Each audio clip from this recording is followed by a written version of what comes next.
energía, combustibles y más. Aquí estamos para decir la verdad. Buenas noches. Entramos con otro plato fuerte, que es el sistema de transporte de energía y la regulación energética de la República Dominicana. Es interesante y es bueno que entramos aquí, iniciamos con el ingeniero Pedro Betancourt. En todos los programas que hemos venido desarrollando, hemos visto todo este impulso que hay de seguir introduciendo a la red eléctrica nuevas unidades de generación en base a energías renovables variables. Inclusive ahora, mira, viene la licitación que se está haciendo de una nueva planta de 800 megavatios. O sea, pero nuestro sistema de transmisión cuenta con la capacidad. Primero el sistema de transmisión, por favor, describan el sistema de transmisión. ¿Qué es eso? ¿Qué tenemos para los ahí? radioescuchas? Claro, bueno, les comento, en palabras simples, el sistema de transmisión no es más que la red eléctrica de alta tensión que nos conecta a los usuarios, a nosotros los usuarios que consumimos energía, con los generadores, con los grandes bloques de generación. Y a través de este pues se transporta la energía que se produce, la energía eléctrica producida en los generadores, hasta nuestras casas. Bien, entonces el sistema de transmisión lleva una parte bien grande, que es desde las generadoras, y también puede llegar a la parte pequeña, que es el consumidor final. Todo eso es el sistema de transmisión. Bueno, sí, en general es la red eléctrica entera. El sistema de transmisión se limita a los niveles de alta tensión. En nuestro caso, en República Dominicana, desde 69.000 voltios, 138.000 a 345 y hasta ahora de manera exclusiva a 230 para nuestros amigos de Barrick. Correcto. Es una línea exclusiva, claro. Exacto. Pero ahí yo vuelvo y caigo en lo mismo. O sea, en la semana pasada estuvimos a la GIZ, Clemens. Están trabajando, apoyándonos a la República Dominicana en un estudio para mejorar la regulación en cuanto al proceso de transición energética, sí. Porque se está promoviendo y como ellos dicen, en Alemania, que la toma como referencia, tienen que el 50% de su generación es en base a energía renovable variable y no es un problema el tema de la capacidad de transporte de las líneas. Aquí pudiera ser pudiera representar. Sí, bueno. También vemos que la ETED anunció 20 proyectos con $400 millones en los medios de comunicación. Eso salió, aquí mencionamos algo. Sí, así es. Hubo una consulta. ¿Qué nos puede comentar de eso, Pedro? Sí, claro, la ETED se ha envuelto realmente en dar la cara, ¿no? En poner el frente. Nosotros como ente encargado del transporte de la energía, pues nos hemos puesto realmente de frente a la definición de proyectos, a la inversión a realizar, a la expansión de la red 345, que es nuestra red troncal, para temas de robustez del sistema, para temas de garantía de suministro y para temas de confiabilidad, para que los usuarios finales, como bien nuestros radioescuchas entenderán, pues siempre tengan energía en su casa y no retrocedamos y no caigamos otra vez en los 90 cuando se aplaudía cuando llegaba la luz. Ya. Y ¿qué representa, qué pasaría si una nueva unidad de energía renovable variable se quiere instalar y encuentra una limitante de capacidad de transporte? ¿Cuáles son realmente, ¿qué prevé la empresa de transmisión? Y el crecimiento que se tiene, vamos a tener, creo que según la Estrategia Nacional de Desarrollo, creo que se tenía que al 2025 el 25%. Exacto, y al 2030 ya iba a ser cerca de un 30% aproximadamente. Sí, el plan es al 2025, al 2030 alcanzar aproximadamente el 30% de la energía suministrada al sistema que sea abastecida por renovables. Claro, y precisamente en base a eso es que el ETED ha definido todos sus proyectos de mediano plazo, dígase para el cuatrenio 2021-2024, ha definido los proyectos que hacen falta para garantizar que se cumplan las políticas de Estado en materia energética, desde un punto de vista de transporte. Ok. Y no representa ninguna... aquí hemos hablado mucho también que las renovables representan un tema que pudiera implicar una seguridad en el manejo del CENI, en el sentido de que tú tienes que el sol y el viento, aunque se pueda pronosticar. A la vez también pudieran haber situaciones que generen un deslastre sin querer de carga. O sea, estamos hablando de que si tenemos que el 25% de la demanda y de repente de eso en la solar, qué sé yo, un 10%, un 15% de ella, de repente a las 5 de la tarde... Claro, con la famosa curva del pato, ¿no? Claro. Hace picos y luego hace una disminución brusca, ¿no? Cuando el sol comienza a bajar. Puede causar huecos de tensión en la red de transmisión. Exacto, caída brusca en la frecuencia, además. Caída brusca en la frecuencia. Claro, de cara a eso, la ETED realmente está reforzando el sistema de modo que se pueda garantizar tener en diferentes puntos del sistema, tener, al menos tener la cantidad de energía que respalde, que se respalde con la otra. Al momento, como bien tú mencionabas con los 800 megavatios, pues si esos 800 megavatios pues, tienen capacidad de respuesta para asumir los cambios en la potencia de salida de estas energías no gestionables, pues realmente si contamos con la red, pues ya se puede despachar esta planta y podemos hacer frente a este tipo de cosas. Asimismo, pues también estamos abogando por el uso de alternativas, como por ejemplo el uso de baterías que nos permiten emular inercia, que nos dan una serie de beneficios que aunque, claro, al ser un elemento estático que no tiene una inercia ahí rotando, no tiene una gran masa rotando, pero nos permite a través de electrónica de potencia pues emular el comportamiento de un generador convencional y aportar la energía de forma muy rápida porque es electrónica. Ese es el banco de batería. Exactamente. Ok, entonces, pero hablando de transmisión, me gustaría traer a colación uno de los proyectos que hay de llevar mucha generación pues, a la parte norte, como anunció el presidente. Ahora bien, estos proyectos de generación nuevos, o sea, hay ya una infraestructura para la transmisión de esa energía que supongo debe ir lejos porque son muchos megas y me parece que esa zona no consume tantos megas. ¿Estoy en lo correcto? ¿Qué piensan al respecto? Es así, la ETED se ha envuelto en varios proyectos de expansión de la red troncal, como les comentaba anteriormente, y parte de su red troncal es la red 345. Dentro de la carpeta para el mediano plazo, en el plan de inversión, pues la ETED ha definido invertir en una nueva subestación en la comunidad de Guayubín, desde la cual pues, se podrá llegar, en el momento que se construya, se empieza a construir la nueva central, pues se podrá llegar a esta subestación y evacuar al resto del sistema a través de la red 345, la cual se ha trabajado para que sea lo suficientemente robusta y para que tenga un nivel de confiabilidad superior. De cara a esto, por ejemplo, ahora mismo se están dando los toques finales a los proyectos a la subestación Bonao 3, que es una subestación que lleva 3 niveles de tensión, tendrá nivel de tensión a 345 kV, a 230 y a 138 para reforzar la parte del Cibao Central.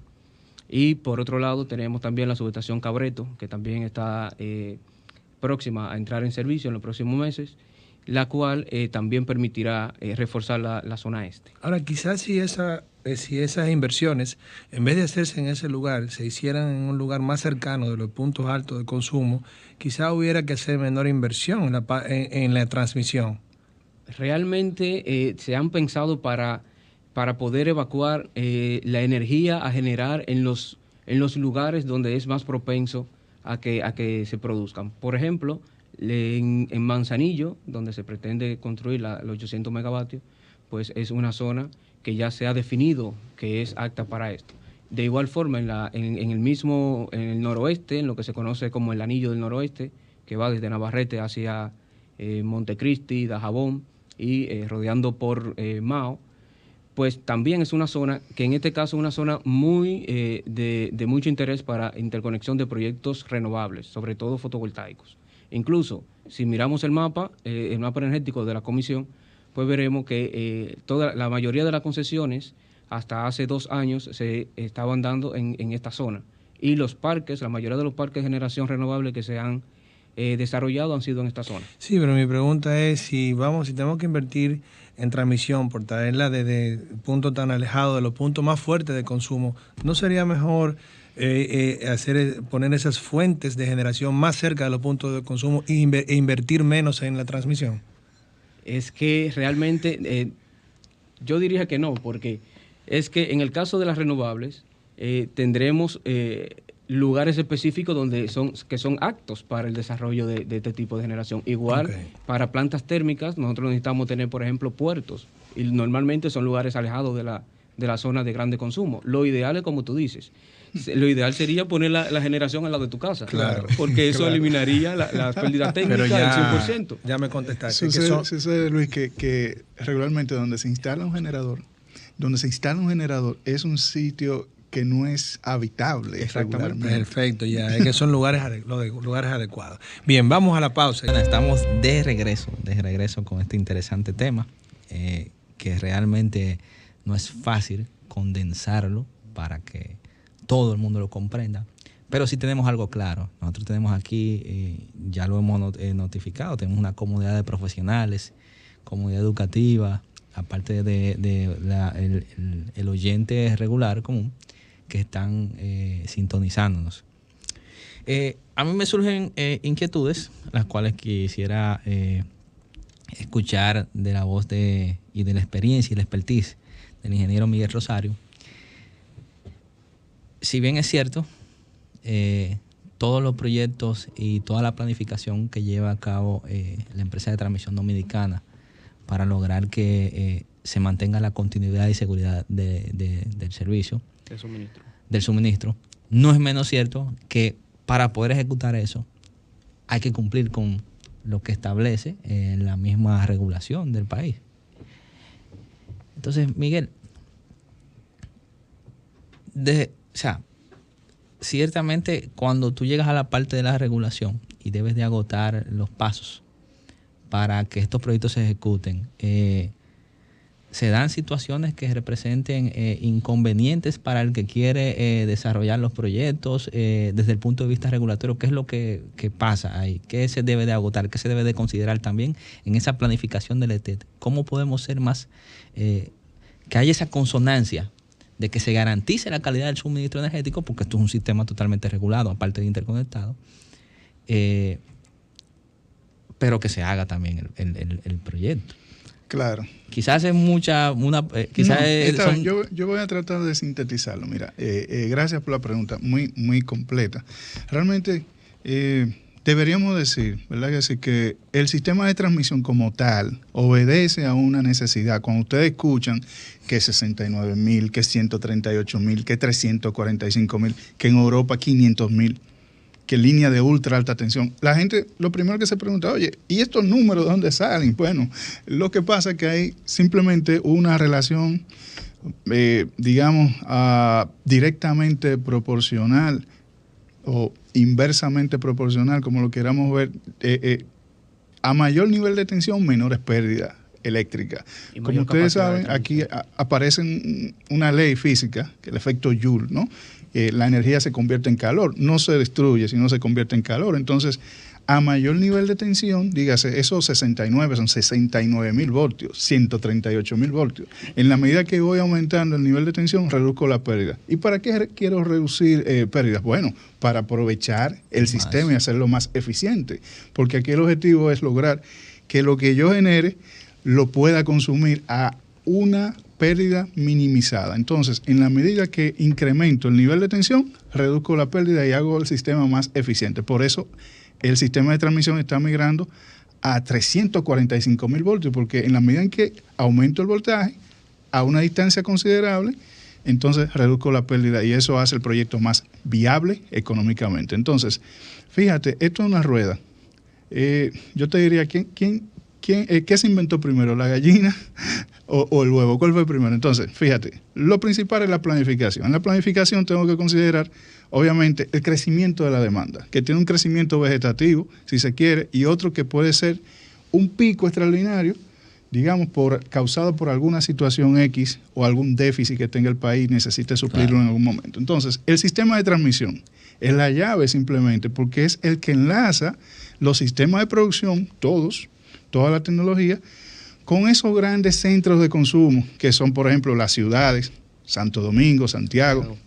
Necesito un enlace fuerte, ¿para qué? Para transportar esa cantidad de energía que estoy instalando en esos lugares inhóspitos a los grandes centros de consumo. Entonces, ¿pero qué pasa? Tú dices, pero eso no es gratis. Eso no es gratis. Obviamente, los proyectos de generación traen sus sponsors, sus desarrolladores, sus inversores, pero ¿y el sistema de transmisión? Bueno, el sistema de transmisión es estatal, pero como tal, debería de ser rentable y debe ser rentable. Entonces, esa parte de la rentabilidad debe obedecer primero a solucionar el problema de abastecimiento, pero luego la inversión debe de recuperarse, ¿no? Entonces, ahí entra la parte regulatoria. ¿Qué hace el regulador? Bueno, el regulador le dice, mira, transmisión, dame tu plan de desarrollo con el cual tú vas a enlazar el país con esos nuevos proyectos que están entrando. Entonces, el regulador le pide a transmisión el listado de obras, ¿no? Entonces, bueno, chequeo, a ver cómo te voy a reembolsar ese dinero que tú estás invirtiendo, que regularmente viene a través de organismos internacionales, porque quizás no tenemos los recursos, pero se supone que el sector eléctrico en su totalidad debe ser capaz de recuperar esa inversión. Autosuficiente. Entonces, viene el regulador y dice, bueno, mira, yo cada 4 años voy a revisar esa lista de proyectos que tú estás desarrollando para el propio sector y te voy a poner un monto que te voy a devolver a través de lo que se llama un valor nuevo de reemplazo. Es decir, cuando usted construye una línea nueva, esa línea nueva entra a un saco o a una bolsa, ¿no? Donde están todos los proyectos de transmisión. Y esos proyectos tienen que amortizarse regularmente 25 o 30 años, ¿no? Se trae esto a un valor actual, neto, con una tasa interna de retorno, y ese dinero yo tengo que ser capaz como sistema de devolverlo al sistema de transmisión. Entonces, ¿cómo lo hago? A través de una figura que se conoce como peaje de transmisión. Correcto. Entonces, por ahí vamos enlazando ya. En principio, tiene que ser autosuficiente para poder dar respuesta al crecimiento vegetativo de la demanda, que regularmente en nuestro país ronda el 3%, pero digamos en condiciones normales. Se sabe que nuestro país tiene un déficit, digamos, de generación que hasta cierto punto no logra abastecerse el 100% de la demanda, pero que gradualmente se está aminorando, digamos, se está achicando con la entrada de todos estos proyectos. Y también tiene que ir detrás de esa demanda, ¿no? Y la regulación, entonces, detrás de para poder devolverle la inversión, para que entonces siga invirtiendo en más proyectos y cada vez hasta lograr el 100% de abastecimiento y hasta un poquito más, porque deberíamos de contar con reserva. ¿Para qué? Para que cuando un generador X salga en mantenimiento, pues no haya un apagón, simplemente, mira, tengo un Black Star ahí o un generador en reserva fría, otro en reserva caliente. ¿Por qué en reserva caliente? Porque para abastecer todas esas perturbaciones que producen las energías renovables variables, como el caso de la solar, como mencionaba, y la eólica, yo tengo que tener reserva caliente, dígase, reserva rotante. Plantas rotando, a veces en vacío, a veces con poca carga. ¿Qué tipo de plantas? ¿En base a qué combustible? Mira, las mejores para regular frecuencia, en este caso, turbinas de gas. Turbinas de gas que bien pudieran quemar gas natural o fuel número 2. Fuel número 2 sabemos que es bastante caro, entonces encarece, ¿no? Y eso es parte del pastel. O sea, cuando yo voy a planificar un sistema, tengo que considerar a renovable. ¿Cuánto puede aceptar el sistema de renovable? Esa es la famosa penetración, ¿no? Exacto. Pero entonces, ¿cuántas líneas de transmisión necesito para poder conectar esas renovables con los centros de carga? ¿Cuántos bancos de capacitores? Tú mencionaste, por ejemplo, el caso de Bonao 3. Bonao 3 es un nodo del sistema, una subestación que tiene una alta preponderancia. Tú mencionaste 3 niveles de tensión, 69, 138 y 345. No, perdón, 138, 230 y 345. Correcto, 230 es la línea exclusiva de Barrick. Pero ¿qué pasa? Hay otro elemento preponderante, que un adecuado nivel de tensión, un nivel de tensión de calidad, va a impedir que plantas más caras entren a operar para corregir perturbaciones. Y eso, a su vez, va a abaratar el costo total de la energía. Más o menos creo que te excelente, respondí. excelente explicación. Vamos a darle pausa, está sumamente interesante. Vamos a dar una que pausa. no lo vas a dejar ahí. Vamos a una pausa. Una pausa y seguimos, continuamos. Volvemos. Estamos de regreso aquí en su programa Energía, Combustibles y Más, y estamos hablando de la transmisión eléctrica.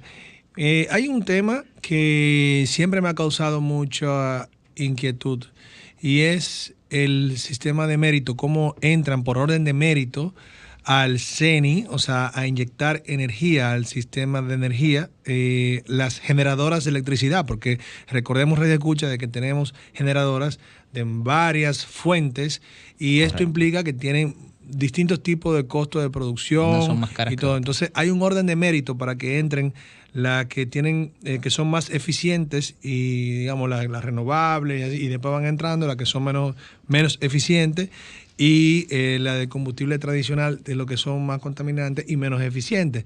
Eso sucede detrás de todo lo que nosotros llamamos pues energía. Hay un sistema de mérito para darle entrada a las generadoras de electricidad. Ahora bien, quiero que me expliquen un poco cómo funciona este sistema de mérito, ese orden de mérito. Claro, fíjate, una cosa que la gente desconoce mucho es que nosotros tenemos un mercado eléctrico organizado, aunque no se difunda mucho, no se habla mucho de ello. Y consta de varias instituciones, ¿no? Una de esas instituciones, que es la que hace precisamente ese proceso, que viene acompañado en principio de un despacho óptimo, es el organismo coordinador del sistema eléctrico, que es el operador del mercado. Entonces, para llegar al orden de mérito, primero necesito saber tecnologías que tengo disponibles, plantas, capacidades, y tienen que levantar la mano. Estoy disponible y estoy con tanto disponible, con tanta capacidad de generar disponible. Igual tiene que hacerlo la demanda. La demanda tiene que decirme cuánto va a ser el valor a demandar. Díganse las empresas distribuidoras, ¿no? Entonces, con estas informaciones básicas, demanda y generación, como si fuera un mercado cualquiera, entonces el organismo ¿qué hace? Hace lo que se conoce como un despacho óptimo. ¿Por qué óptimo? Porque va enfocado hacia una función objetivo. ¿Cuál es la función objetivo? Minimización del costo total. Correcto. ¿Cuál es el costo total? Bueno, el costo total de producir electricidad, que pudiera derivarse un costo marginal luego, que es un costo incremental, pero en este caso el objetivo fundamental es disminuir el costo total. Entonces, para ello, y entrando en el orden de mérito, ¿cómo se hace el orden de mérito? Bueno, primero las renovables. ¿Por qué las renovables? Porque tengo que aprovechar cuando hay viento, cuando hay sol. Claro, al ser no gestionables es necesario despacharla cuando tengan disponibilidad. No la puedo gestionar, es decir, no puedo almacenar esa energía para usarla cuando yo quisiera, como si que sucediese si estuviese un sistema de baterías, por ejemplo. Exacto. Bien, entonces, luego de las renovables no gestionables, viento, sol, entonces vienen las hidroeléctricas. ¿Pero cuál es hidroeléctrica? Bueno, aquellas que tampoco son gestionables, que son las de pasada, o que si no aprovecho el salto, se pierde la energía. Entonces no tengo otra alternativa más que aprovecharla, ¿no? Entonces, luego, las que tienen embalse. Si tengo un embalse, obviamente, aquí los embalses tienen 3 escalones. Primero, agua potable. Luego, reguío. Y en tercer lugar, entonces, generación de electricidad, que regularmente se da en un nivel de volumen. Le dicen, Hidro, tú tienes este volumen de agua para producir. Entonces, obviamente, ahí hay que optimizar el uso del agua, ¿no? Entonces, luego vienen las plantas térmicas, empezando por las plantas más baratas. Más baratas en el sentido de costo de producción. Ojo, no necesariamente más barata de inversión. En inversión, que es otro capítulo, ¿no? Suelen ser inversos. Inverso, exacto. Costo de producción. Regularmente hay una pelea entre el gas y el carbón. El gas y el carbón. A veces uno está más barato que otro, pero entonces son la primera, gas y carbón. Y luego entonces vienen las plantas a Fuel 6, esa que queman Bunker 6, que digamos son las siguientes. Y si queda algo que ya en nuestro sistema, ya la matriz energética ha cambiado bastante, ya está concentrada en carbón, gas y renovable y un poco de Fuel 6 ya, pero años atrás entonces tenía hasta Fuel 2. Fuel 12. Entonces, en la medida que voy aumentando la demanda, tengo que solicitar a un generador que ingrese al sistema. Ese generador es más caro que el anterior a nivel de costo de producción. Entonces, ¿qué implica? Que en la medida que aumenta la demanda, como en cualquier mercado, entonces aumenta el costo, hasta que abastezco la demanda total. Y bueno, y la última planta que se despacha, esa se dice que es la planta que margina o que fija el precio final del mercado o el precio de ese momento, porque en la medida en que la demanda baja, entonces esa planta puede entrar y salir, y salir. Entonces, tengo una pregunta. Ese mismo orden de mérito, lo que has explicado muy bien, de manera general, ¿también aplicaría para las renovables entre ellas? ¿Por qué? Porque, por ejemplo, en un futuro, en unos 5 años, o no sé, 10 años, pudiéramos tener un gran porcentaje de energía renovable, pero dentro de ellas también pudiera haber méritos. O sea, esto puede suceder también.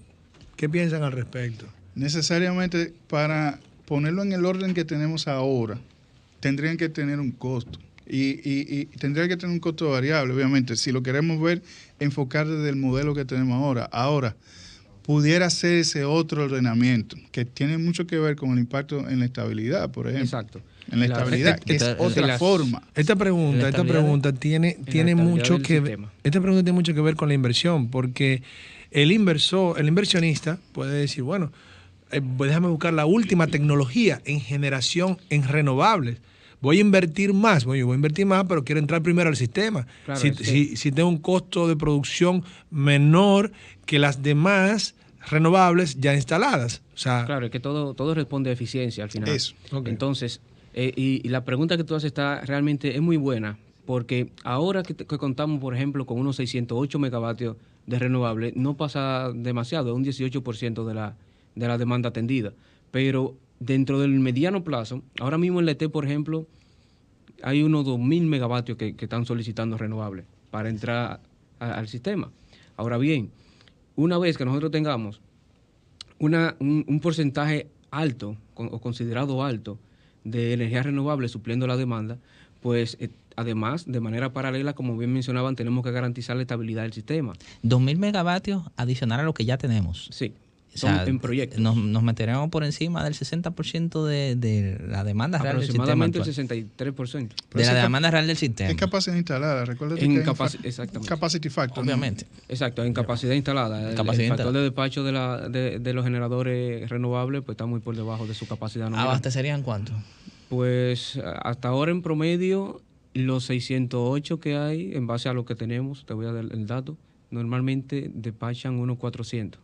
400, sí. Hace poquito la vi en horas de la tarde. Además. Hace poco la vi en 540 megavatios. Sí, pero son picos muy específicos. O sea, son picos pero anda siempre promedio, no son recurrentes. 400 megavatios promedio. El promedio anda por 400 megavatios. Entonces, de cara a tu pregunta, pues sí que se podría, e incluso hay países que implementan un tipo de mercado similar para renovables de cara a garantizar la estabilidad del sistema, porque tienen que garantizar un despacho térmico en base. Nos referimos a base que cubra la demanda mínima para que no haya o para garantizar la holgura de subida y bajada y garantizar que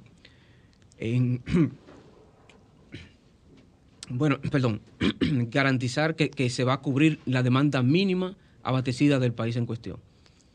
Ok, ahí el tema de regulación de frecuencia, lo hemos hablado, ¿verdad? Aquí ya lo hemos pasado por encima, pero quiero detenerme también porque quiero aclararle a cada radio escucha de qué es lo que pasa, y que la frecuencia varía todo el tiempo, la frecuencia de la energía, entonces me parece, y ustedes me corregirán o por favor detallen más al respecto, que si tenemos pues muchas renovables funcionando, cuando baja un poco la fuente de generación de fuentes renovables, baja la frecuencia. Entonces, si baja la frecuencia, hay que regular la frecuencia. Para regular la frecuencia hay que dar la entrada entonces a un generador, a otro generador. Si es de noche, probablemente ese generador no va a ser fotovoltaico, sino que probablemente tenga que ser un generador de combustible tradicional para que entre más fuerte. Entonces, ahí tenemos un matrimonio que nunca va a terminar o nunca podría terminar para regular la frecuencia también. Entonces, ¿me puedes explicar un poquito al Claro, respecto? fíjate, tú has dado un punto neurálgico, porque a los expertos en renovables no les gusta tocar ese tema. Y es básicamente los costos de la estabilidad que se incrementan con las renovables variables. Obvio que ¿qué es lo que es la frecuencia? En primer plano. La frecuencia es, digamos, la velocidad con la que cambia de polaridad la electricidad. Ya es un tema físico. Ahora, todos los equipos eléctricos funcionan aquí en nuestro país a un nivel de frecuencia que son 60 ciclos, ¿no? ¿Y qué es lo que es la frecuencia? ¿Y qué tiene que ver con la demanda? Bueno, es un punto de equilibrio.